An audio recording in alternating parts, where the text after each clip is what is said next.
Namaste and welcome to the Saturday Night Fever, where I review my favorite self-help books. We used to earlier do this on Tuesdays, but several people who are watching the videos on social media reached out to me and requested me to do it on Saturdays as they get more time on weekends to watch these videos. So we're now going to do it on Saturdays. Today I discuss another favorite book of mine called The Courage to be Disliked by Ichiro, Kishami and Fumitake, Koga.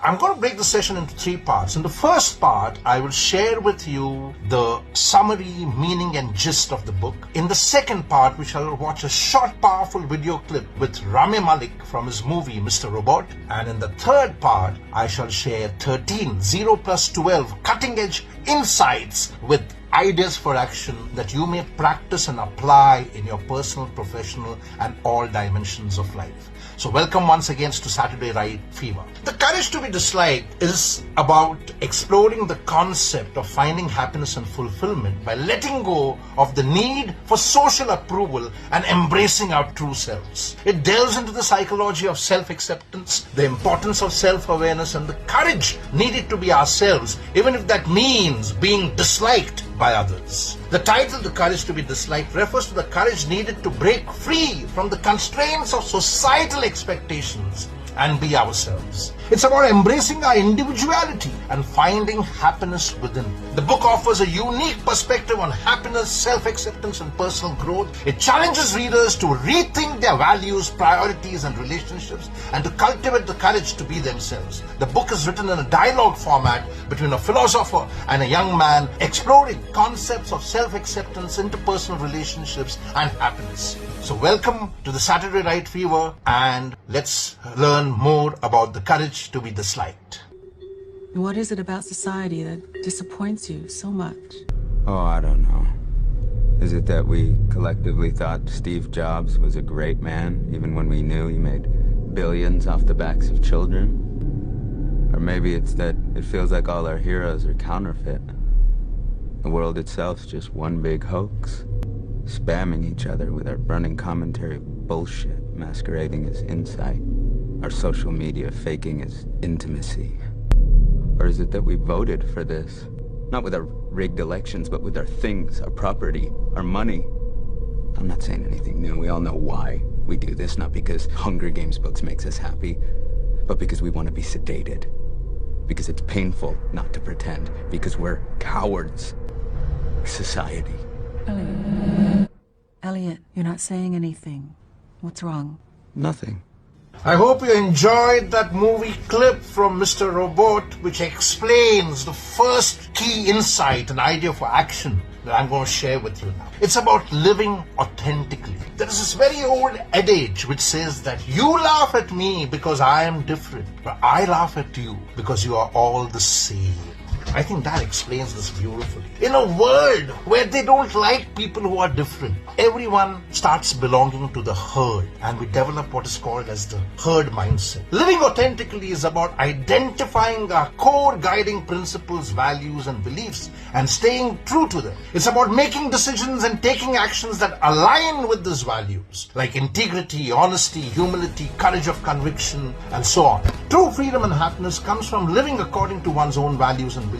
This requires the courage to face potential disapproval, criticism and rejection from others. Let me repeat that. This requires the courage to face potential disapproval, criticism and rejection from others. Around the world, as a leadership coach, I see most people are fearful of voicing their thoughts, of sharing their views, of sharing their opinions, and they end up becoming yes men. They end up becoming fawners, sycophants and hypocrites. That's most part of the world for us today. You will see that silence around the world. People don't question anything. People don't voice their dissent. People have stifled their voices of conscience. You will see wrongs happening around the world and people are not ready to call out the people who are doing wrong. Just like you saw in that movie clip, Mr. Robot, right? You can see people from around the world, businessmen, entrepreneurs, politicians, manipulating people, manipulating labor, manipulating child labor, people being used for illegitimate clinical trials by rich philanthropists in the name of philanthropy, and yet people are fearful of calling them out because they feel that it'll make them less popular. So if we see wrong somewhere, if we see some wrong happening somewhere, we need to stand up and speak out, even if it invites the disapproval, criticism, and rejection by others. That's zero insight for you, and the most important insight that I want to share. The first insight after the zero insight is true happiness comes from within. Focus on your own growth and happiness rather than seeking external validation. The biggest deficit of the world today is self-esteem. And because people lack self-esteem, they indulge in behavior which is always about seeking validation from others. Your validation should come from within.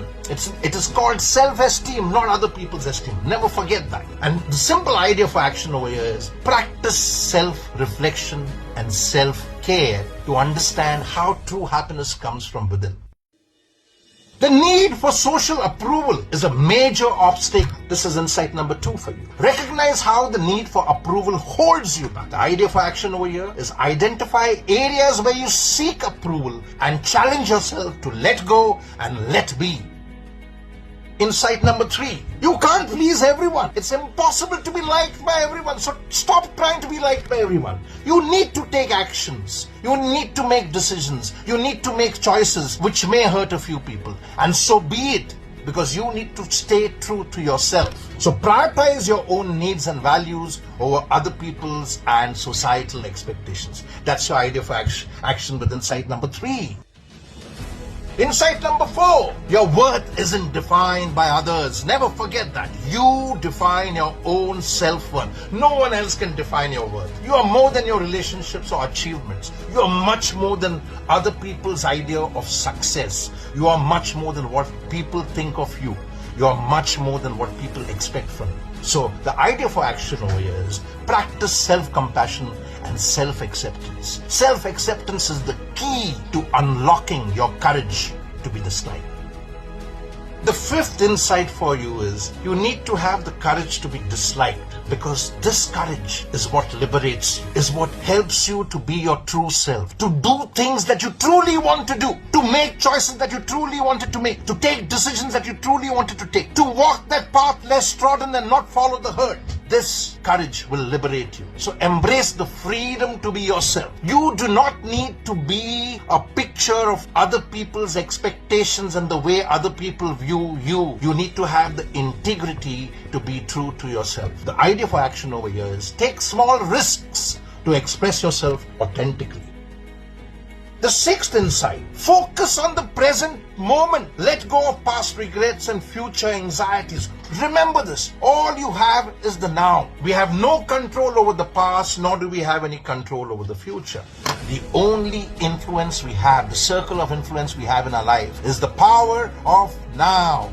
So focus on the now. Most people are not happy in the now in anticipation of what they expect in the future. Most people are not happy because they are not enjoying what they have in anticipation of what they don't have. So be in the now, enjoy what you have. Idea for action over here is practice mindfulness and meditation. The 7th insight I want to share with you is you can't control others' thoughts. Focus on your own thoughts and actions. I've also covered this in my earlier book review. So watch that. It's also on social media. The idea for action over here is learn to set healthy boundaries in your relationships to protect your own thoughts and respect others' thoughts. This will help reduce conflicts and improve the quality of your interactions. It will improve the quality of your relationship. It will improve the interpersonal, professional, personal relationships that you have. So set healthy boundaries, respect your own boundary and respect other people's boundaries. The 8th insight I want to share with you is self-awareness is the key. Whenever I ask people this question, who are you? Most people, including very senior executives in top positions in UN organizations, Fortune 500 companies, are unable to answer this question. They just can't answer who they are. They are only the title that they have, or the brand of education that defines them, or the car that defines them, or the pen that defines them, or the suit or the watch that defines them. You define define yourself by knowing who you are and what you're capable of. Who am I is a very powerful question. And the idea for action is engage in regular introspection, reflection, and journaling. The who am I will never be clear. But the more you introspect, reflect, and think it through, it will become clearer. And the who am I, the I, will emerge and be better defined. The ninth insight I want to share is most people in the world live in their comfort zone. The comfort zone is a very dangerous place. It's a no-growth zone. Growth happens outside your comfort zone. Challenge yourself to try new things every day. At least do one new thing that you've never done before in your life every day. I always tell people in my training workshops and my talks, and this is what I've written in my Mojo Inspirator book, that every day when you wake up, think, introspect, reflect. How can I be better today than what I was yesterday? And 3 things that you need to do over here.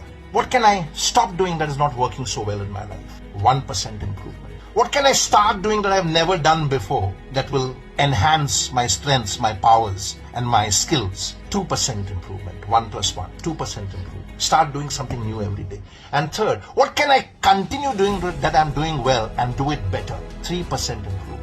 3% every day is 1,000% plus every year. So if you live to a good old age of 80, you're 100,000% better version of you by the time you go. Keep that in mind. 3% every day. The idea of action over here is take on a new hobby or pursue a long-held interest. Find ways to contribute to your community or support others. This could be through volunteer work, acts of kindness, or simply being a supportive friend or family member. And challenge yourself to try something new every day. If not every day, at least every week. The 10th insight I want to share with you, and a short insight over here. Happiness is a choice. There is no such thing as the pursuit of happiness. It's a stupid American concept. There's no pursuit of happiness. Happiness is not outside. Happiness is within you. Even the happy chemicals are in your brains. So choose to focus on the positive and cultivate the attitude of gratitude. The idea for action over here is when you wake up tomorrow morning, just take 10 to 15 minutes, play some soothing music, and be grateful that you were woken up today. I promise you it will change the energy of your day. And practice daily gratitude journaling and reframe negative thoughts and transform them into positive thoughts. The 11th insight I want to share with you is let go of the need for perfection. Perfection is the biggest lie of the world. No one, nothing can be perfect.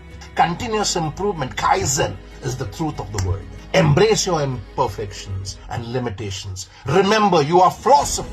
The idea for action over here, practice self-acceptance and self-compassion and self-love. Love thyself. It's not narcissistic to love thyself because we need to love ourselves first before we love others. And the 12th or the 13th and the final, 0 plus 12, remember? The 13th and the final insight I want to share with you. Cultivate meaningful relationships. Surround yourself with people who accept you for who you are. Surround yourself with people who are better than you always, so that they can challenge you, they can inspire you to become better.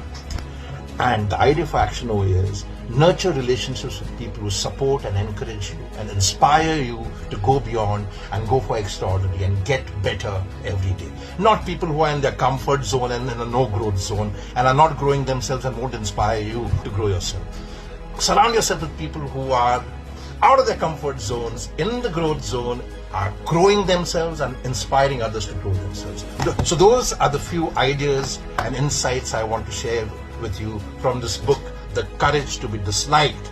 A single book can change your life. I believe that too, because the insights and ideas for action, if applied in our personal, professional, and all dimensions of life, can give us great results. Don't overwhelm yourself by trying to do too much. Small changes make the big difference. Remember that. Thank you so much for viewing this video, and stay tuned for more in the Saturday Right Fever. Namaste.